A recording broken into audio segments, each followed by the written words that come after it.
নমস্কার বন্ধুরা, সাবিত্রী রান্নাঘরে স্বাগতম। আমি আজকে বানাচ্ছি রুই সর্ষে। রেসিপিটা একবার দেখে নিন। আমি এখানে 5 পিস রুই মাছ নিয়েছি। এতে দিয়ে দেবো নুন, হলুদ আর একটু শুকনো লঙ্কা, একটু সর্ষের তেল, 1/2 চামচের মতন দিয়ে এটাকে আমি ভালো করে মেখে রাখবো। আমি এটা আধ ঘন্টার জন্য আমি মেখে রেখে দেবো।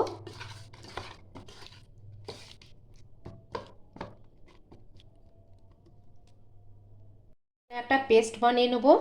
নিয়ে নিচ্ছি কালো সরষে 1 চামচ, সাদা সরষে 2 চামচ, 1/2 চামচ পোস্ত,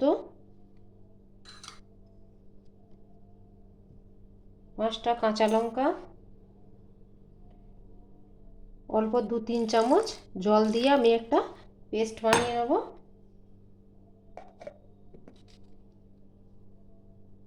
কড়া বসিয়ে দিয়েছি, মাছগুলো ভেজে নেব। একটু আমি বেশি করেই তেল দেবো।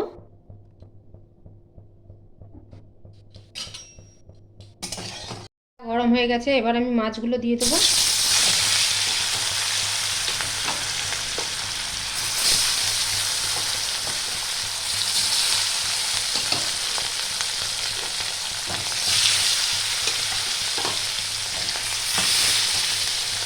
আমি মাছগুলো একটু ভালো করে ভেজে নেব। এবার উল্টিয়ে দেবো।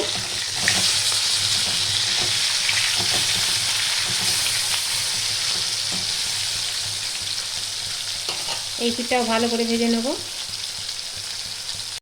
মাছগুলো ভাজা হয়ে গেছে, এবার আমি তুলে নেব।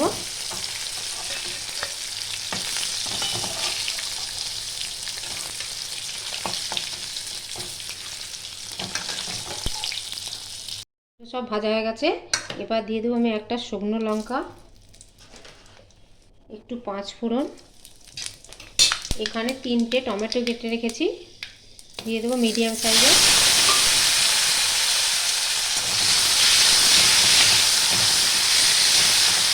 টমেটোগুলো একটু হালকা করে ভেজে নেব। একটু দিয়ে দিলাম লবণ, টমেটোটা তাড়াতাড়ি গলে যাবে।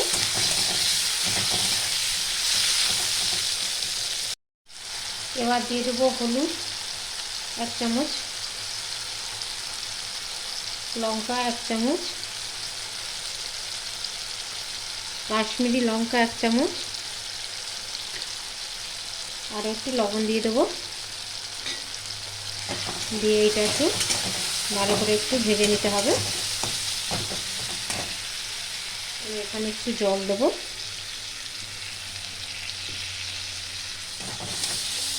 মশলাটাকে ভালো করে আমি কষিয়ে নেব। মশলাটা না কষানো হয়ে গেছে, এবার দিয়ে দেবো সর্ষে পোস্ত যে পেস্টটা বানিয়েছিলাম ওটাও।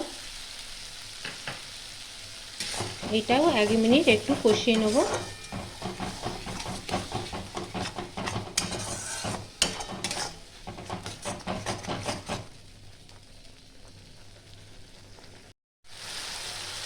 উপর থেকে তেল ছেড়ে গেছে, মশলাটা আবার আমার কষানো হয়ে গেছে। এবার দিয়ে দেবো জল।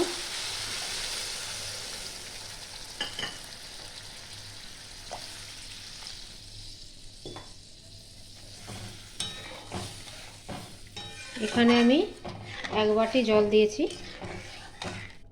এটা ভালো করে ফুটবে।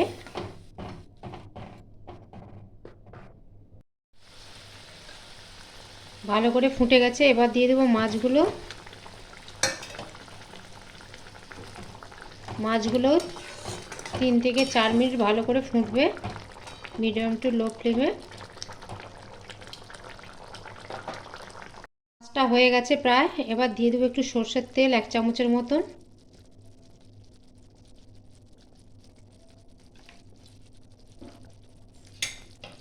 উপর থেকে দিয়ে দেবো একটু ধনে পাতা।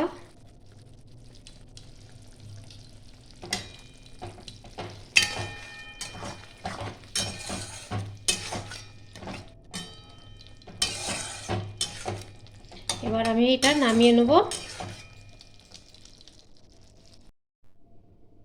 ভিডিওটা আমার ভালো লাগলে লাইক শেয়ার কমেন্ট সাবস্ক্রাইব করতে ভুলবেন না। চলো দেখা হচ্ছে পরের রান্না নিয়ে। টাটা।